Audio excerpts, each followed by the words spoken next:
Hey guys, welcome to another episode of the Stylistpreneur Podcast. I am your host, Damali Fils, and today we have with us Antonella Colella. She is the founder and managing partner of Colella Legal Studio, a boutique business and trademark law firm. Antonella, come on in the room. How are you? Good. How are you? Thanks for having me today. I'm pretty good. It's still sunny here in Chicago, so I'm still surviving. Yes, same here. Gotcha. Thankfully. So I'm excited about having you because I feel like a lot of beauty businesses kind of forget about the legal part of business. And so that's your expertise. So I'm excited to have you to share all about your business, what you do, and how you protect beauty professionals. Yeah, so you're right in that I think for a lot of beauty professionals, the business part and the legal part in particular is kind of secondary or maybe even Yeah. third place. Yeah. And which is fine and which is normal because most beauty professionals or really all of them are creatives, right? Like Right. you guys are very creative. And so it's good to have outside people that are going to help you with legal or accounting or business operations. Mm-hmm. So I've been an attorney for 15 years, always Okay. really working with businesses and doing a lot of transactions and doing a lot of contracts. And I had my first beauty client probably like 6 years ago now, while I was working at a law firm for somebody else. Okay. And it was two friends who were they were starting a business, they were starting a skincare line. And so I took them from the beginning of like forming the LLC, drafting the operating agreement between the two partners, Okay. getting their trademark, getting their manufacturing agreements with the manufacturer, with the chemist. So it was, and I just loved it. I just thought it was so great. I loved every Yeah. part of it. I loved working with them. So then when I decided to go out on my own and start my own practice in 2021, I said, I want to work with people that I like, with clients that I find interesting. And so I've dedicated the practice to working with beauty professionals. And I've been always trying to put myself in, situations where I can find you guys and find clients like that. Awesome. And so when someone is starting a business, I know you kind of mentioned how you helped your first beauty client start, but in terms of getting started in starting your beauty business, what are some of the first steps to take legally? So in the beginning, it is important to distinguish yourself personally from your business. Okay. So an LLC or some kind of business entity is always a good idea.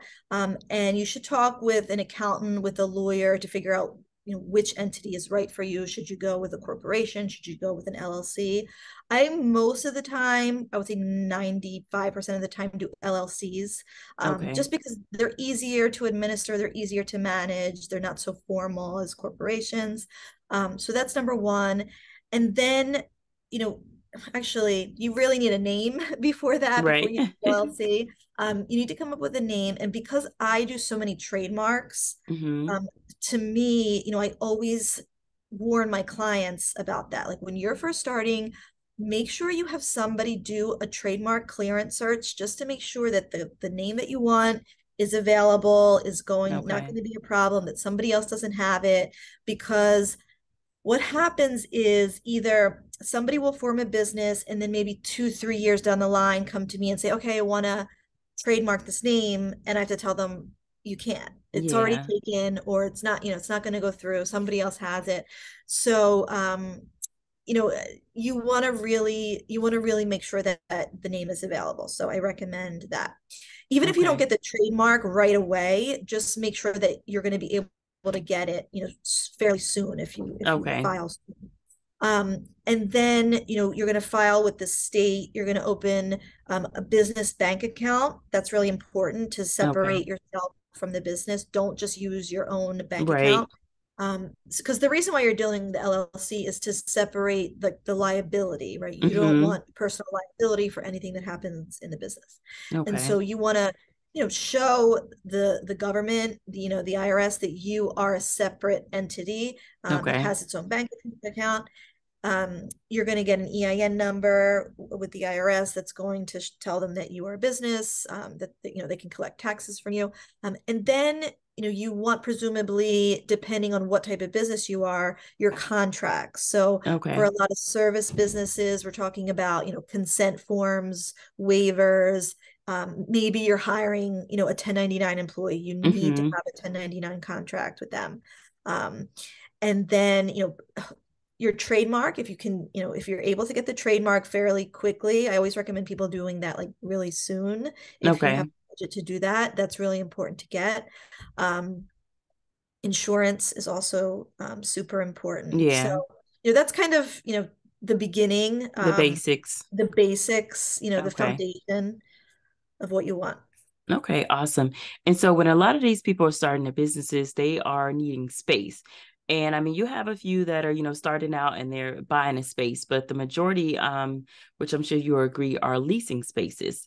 And so when you are getting, these spaces, you go somewhere and they give you this long lease, almost like an apartment lease, and you're like, what in the world are they talking about? So why would you say it's important to get a lawyer to help you read that lease, be able to negotiate that lease, like all those things? Yeah, I'm so glad that you bring this up because people never want to have anybody review the lease. And I don't Hmm. understand because that lease is it's so dense most of the time. Hmm. It's so long. It's like in really small print. Yeah. And the truth is that a commercial lease is always written in favor of the Yeah. landlord. It's not like a residential lease where there's state laws that will protect the tenant. Like that does not exist Okay. in the commercial world. So like there's nothing in there to protect you. So it's just super important to have somebody look at it. Make sure, some of the things that you want to look for are the term, like how long are you going to be locked into this lease?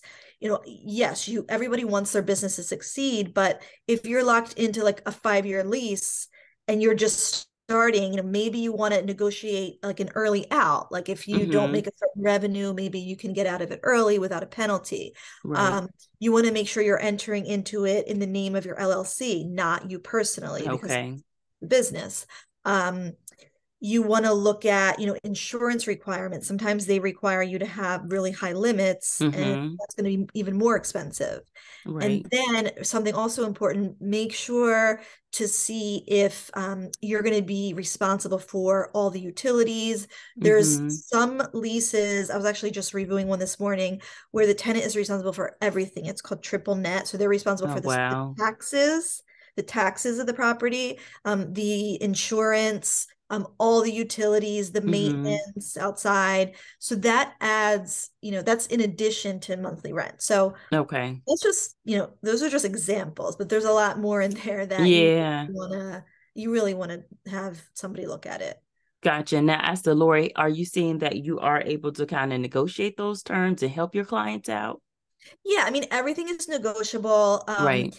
You should at least, commercial landlords expect that, a Hmm. commercial lease it's has to be negotiated. Like people just sign whatever because they don't know or they think they can't ask for certain things. But you should just ask for everything. You might not get Right. everything, but even if you get some of them, you're better off than just signing something like completely Okay. without having it reviewed.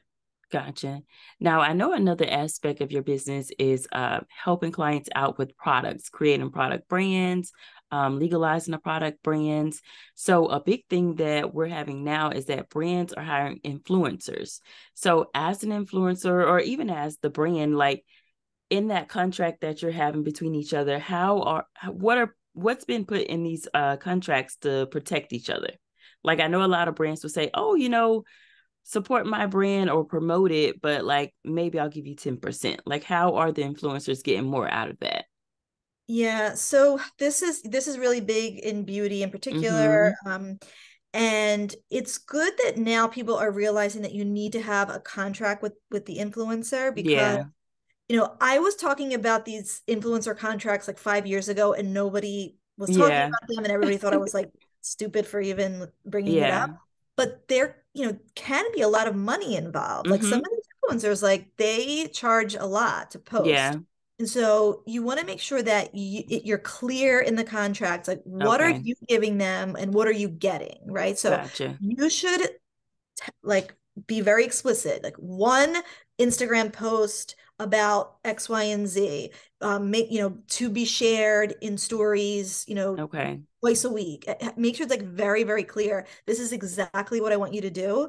And then, the payment, I'm seeing payment, it's usually like one amount. It's just like, it's like Yeah. a lump sum. Okay.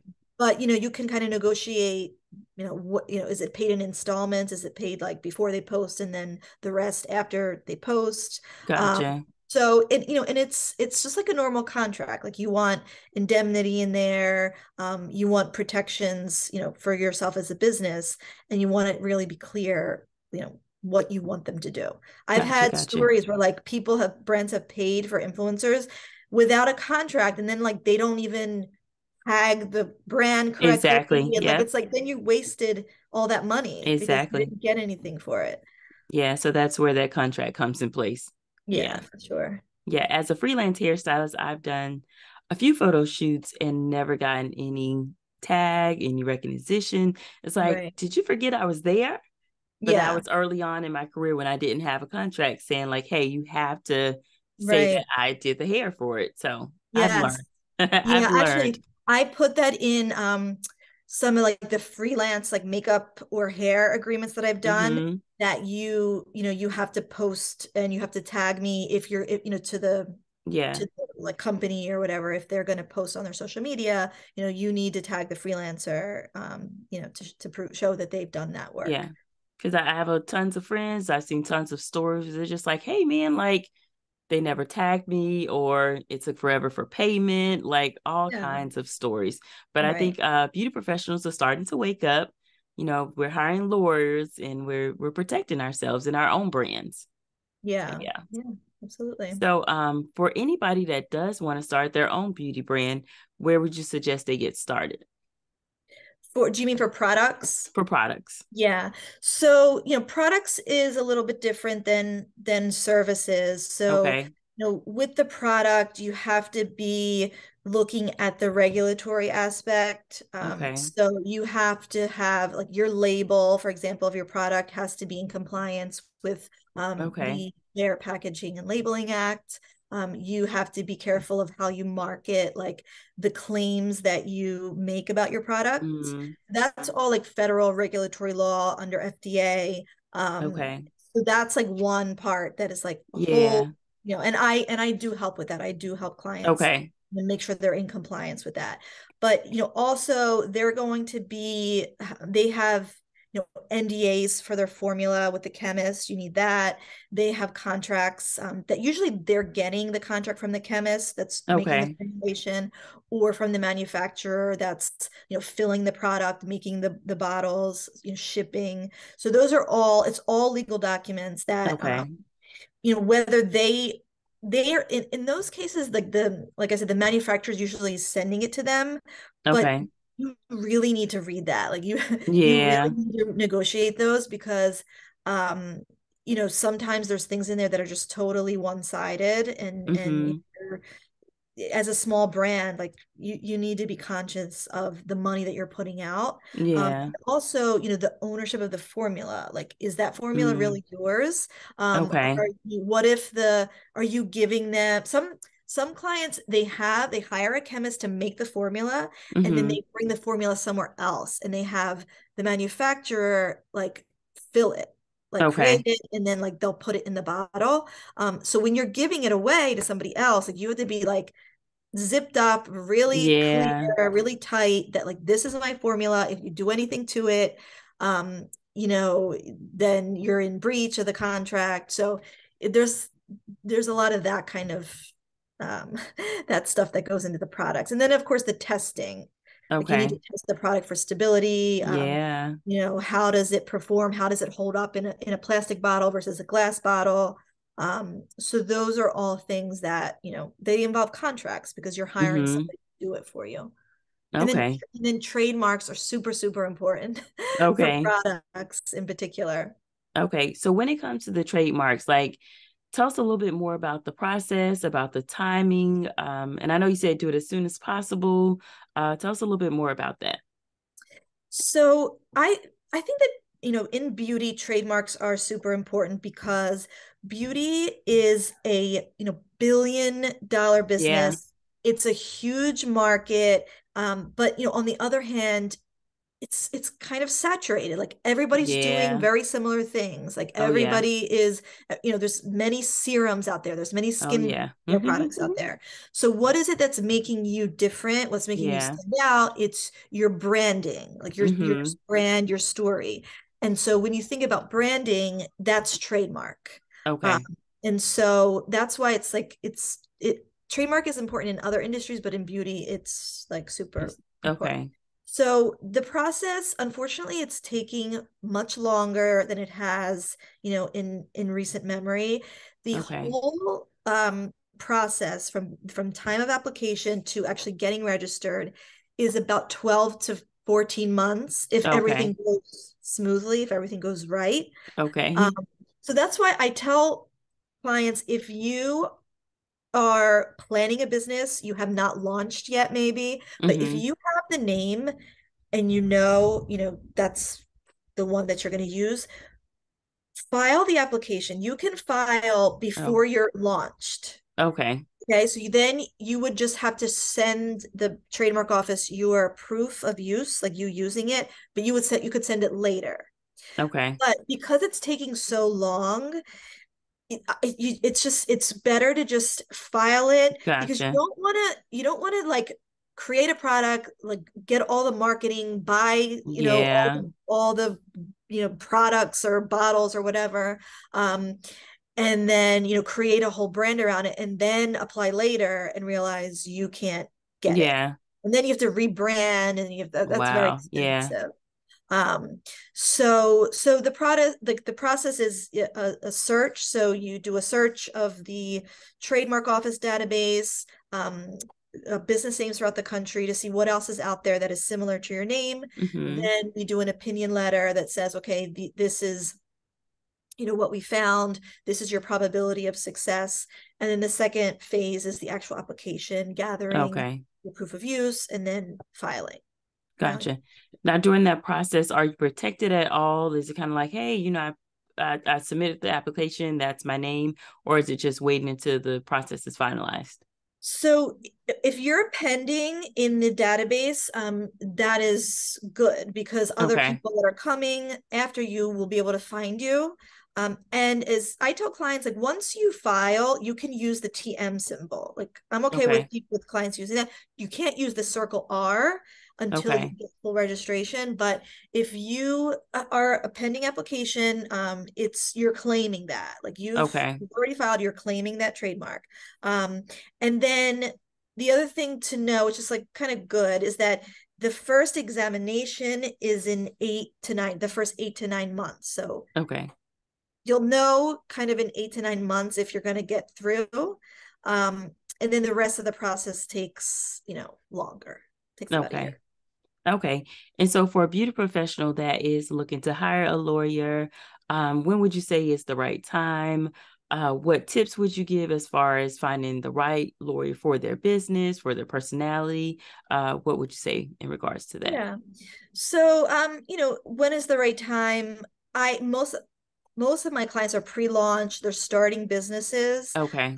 And so, you know, I know that everybody's budget is different, but those clients that know, to hire a lawyer or even have a consultation with a lawyer, even Mm-hmm. that's better than not doing anything at all. Right.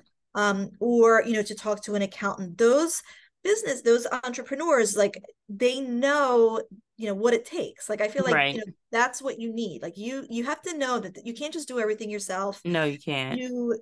There's things that you don't know what you don't know. So Gotcha. even in the beginning when you're thinking about it, it is 100% worth it to, if you can hire a lawyer to form everything for you and get you set up with the contracts you need, Mm-hmm. you should absolutely do that. If you don't have the budget for that, at least have a consultation. Have a consultation Okay. with a business attorney, and then you want to hire an attorney that does what you need. So Right. don't go to a family law attorney for this.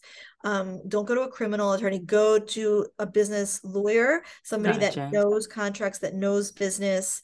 And then yes, special points if they are familiar with your industry, right? So Okay. if they're in their industry, that's even better. But you know, and sometimes you need a consultation to kind of talk to the lawyer and see if you like them and you want to work with them. Mm-hmm. So I definitely recommend in the beginning, doing that. Gotcha. Now, I know we can't really talk numbers because it varies depending on, what you're doing or whatnot. But what would be like a starting budget that you would say a beauty professional would need to get started with the lawyer?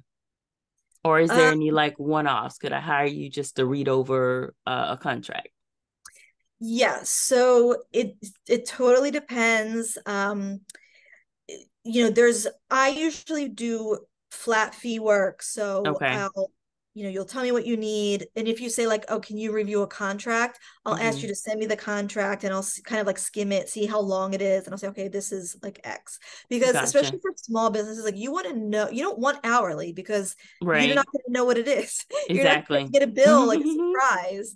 So it's better to just know what it is and then you can budget for it. Gotcha. But yeah, it depends. Like you can have somebody form the business for you, or you could do that like yourself. Like a lot of Okay. people do the LLC online themselves, and then they'll say, okay, well, I really need, a 1099 agreement. Mm-hmm. Can you draft that for me? And that's, obviously going to be less than if you do several things Gotcha. at once.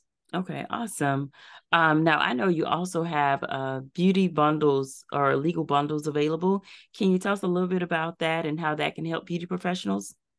Yeah, so I do have on my website I have business services bundles. So for example, Okay. if you wanted to do the LLC and operating agreement and then you wanted like one or two contracts, we would bundle those together. Or say you Okay. wanted an LLC and a trademark, you would get like a lower price because you're doing more services. Gotcha. And then there's also a bundle for a set of contracts. Okay. So there's one, it's six contracts,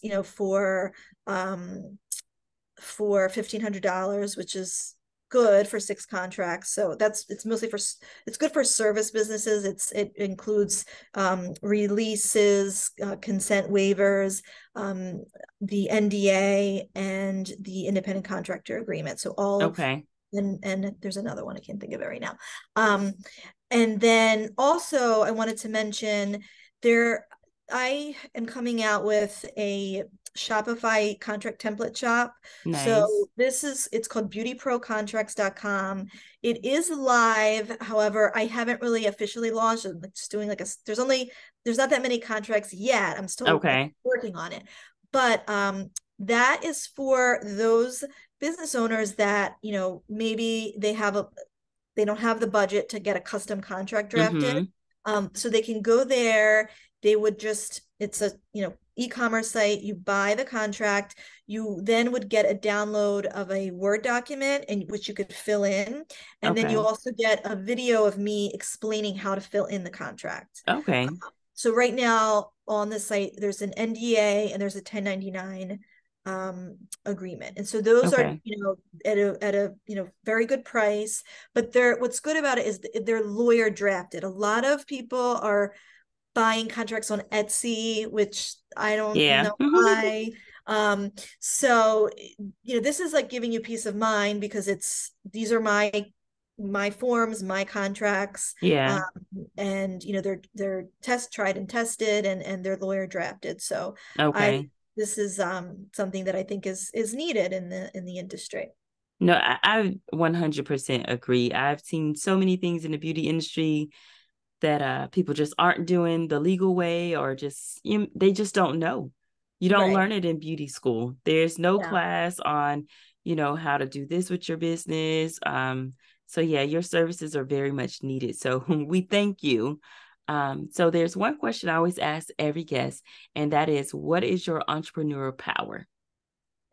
So I would say that especially in my business in the law firm, I think it Mm-hmm. helps that I'm an entrepreneur and I've done several different kinds of businesses. So Mm-hmm. I can put myself in the shoes of my clients. Like I have done other e-commerce work. I had a I sold us swimwear. I had Nice. a business called Cabana Chic Swimwear, and we imported swimwear from Colombia and sold it online. And then I had another consulting business and the law firm, and now my template business. So I know, like when you're starting up, that it's hard, and you kind of want to like, Yeah. you need to be conscious of where you're spending your money. Like you Mm-hmm. can't just go crazy unless you have an unlimited budget. And so I Right. totally get it. And and I try to help clients as much as I can in terms of like, bundles and helping them on price. So I'm not a scary lawyer. Gotcha. That's awesome. So I want to make sure all my beauty professional friends are going to get in contact with you, that they're going to legalize their businesses. Where can we stay in contact and follow you? So my website is colellalegalstudio.com. It's all one word. Also, I'm pretty active on Instagram. Okay. My handle is Antonella_ESQ. I'm active on there. And then for the template shop, beautyprocontracts.com, all one word as well. Okay. And then through the website, you could also, you could DM me on Instagram, you could email me through the website. And then also if you wanted a consultation, you could also reach out about that as well. Okay, perfect. Well, thank you so much for coming on the show today. Have an awesome day. Thank you so much.